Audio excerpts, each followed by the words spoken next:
Because what doesn't make sense to us, Justin, may make sense to you. But what doesn't make sense to you may make sense to us. Which is why I was trying to be an adult and have everybody kind of come together and stop the side bullshit. But we can't miss being on the right side of history, right?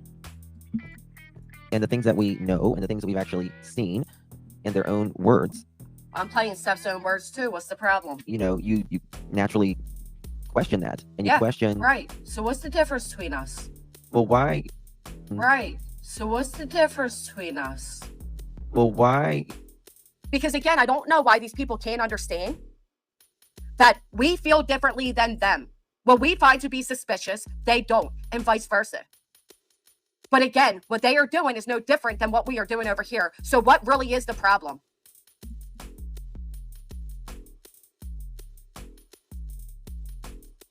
Again, I asked, what is the difference in his content than mine? The only difference is you're questioning the Proud Boys and replaying them, and I'm questioning Seth Rogers. We are no different. And that is my, exactly, Cheesy, that is my sentiments. We're putting out what ifs. We're not screaming that Seth Rogers is guilty.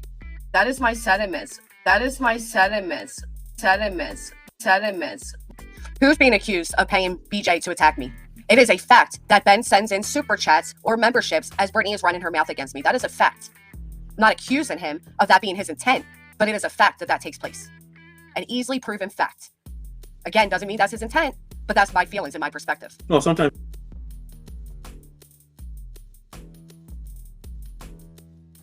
What does he mean? She's supposed to be his parent too. In other words, she's supposed to stand next to me in solidarity. That's what I think he means. She's supposed to be his parent too. She saw him more than me, raised him more than me. Oh yeah, she only had him, most of the time for the past 15 years.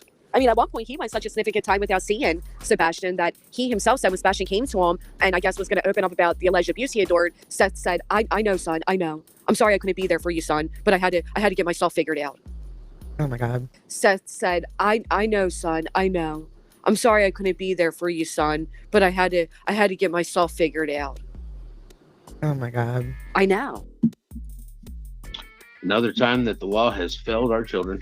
Because I know that you said it on the interview as well. Not that you didn't fail your child at that point. Let's get to the part where Seth goes on and says that he told Sebastian, yes, I knew, son, and I'm sorry I wasn't there for you, but I had to take care of me. So after knowing his son went through this type of abuse, Seth Rogers didn't see Sebastian for some time period, to the point where Sebastian himself, according to Seth, was shocked to find out that Seth even knew. That's how little involvement he had thereafter. According to himself, if you listen to him, this is what he goes on to say. But he had to take care of himself first. Feels like Seth is always putting himself first. That, my son got upset because I didn't tell him I knew. Thought that his mom hadn't told me. Right here. He got upset one day and I was like, son, I do know. Listen close. And if you ever want to talk to me about it, you can. But at the same point in time, I was trying to take care of things on my end. Talk to me. He got upset one day. Listen close. Thought that his mom hadn't told me. And he got upset one day and I was like, son, I do know. And if you ever want to talk to me about it, you can. But at the same point in time, I was trying to take care of things on my end. Does it sound like he was so involved as a father after his son was abused that his son was shocked to even find out that his father was aware of it? That's how uninvolved he was. He was shocked. Sebastian was shocked to find out that he was aware because he thought his mother didn't tell him.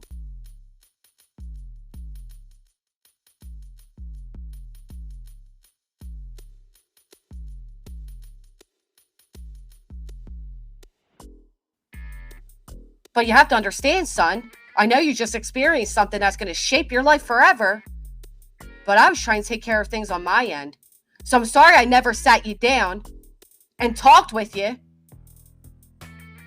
and showed my love and concern for you and understanding and made you feel safe. But gee, Gollikers, I was busy. Unbelievable. As soon as you found out about this tragedy that happened to Sebastian at 7 or 8 years old in California, what did you do? I immediately contacted the sheriff's department. I wanted to find out what was going to happen to the child. Okay. I wanted, what they were going to do to protect my son, protect this child that more than likely has been a victim already, and what they were going to do to prevent it. And I don't think the sheriff's department did anything. Another time that the law has failed our children. Because I know that you said on the interview as well that you couldn't do anything because of the state that you're in, because of the state of California, that you couldn't press charges on this 13-year-old kid. Can you explain to me why you couldn't press charges on this kid? He just committed a crime, allegedly. So why couldn't you press charges on this 13-year-old kid? Because of his age. 13. They won't press charges against a 13-year-old for that. What was told to me by the sheriff's department. My son got upset because I didn't tell him I knew. That his mom hadn't told me. And he got upset one day, and I was like, son, I do know. And if you ever want to talk to me about it, you can. But at the same point in time, I was trying to take care of things on my end.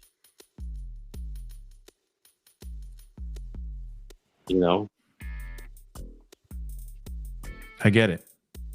Seth said, I know, son, I know. I'm sorry I couldn't be there for you, son, but I had to get myself figured out. Oh my God. I know.